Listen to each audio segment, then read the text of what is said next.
poi metterla assieme in maniera tale che diventi una responsabilità collettiva per cambiare questa società e per migliorare il nostro vivere.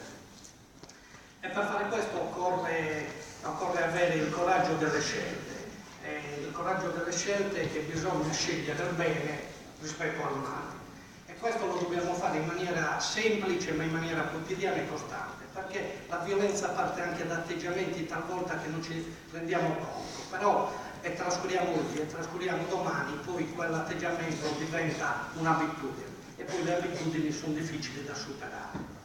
Però io sono convinto di una cosa, che oggi noi abbiamo la possibilità di cambiare passo perché ce lo impone il nostro essere, e per vivere in un contesto civile ognuno di noi è obbligato ad assumersi delle responsabilità. Io vi ringrazio ringrazio la scuola perché ha accolto il nostro invito a fare questa manifestazione. Mi auguro che sia l'inizio di un percorso che ci vede insieme anche per altre tematiche e mi auguro che voi oggi siate veramente da stimolo nel dibattito. Grazie.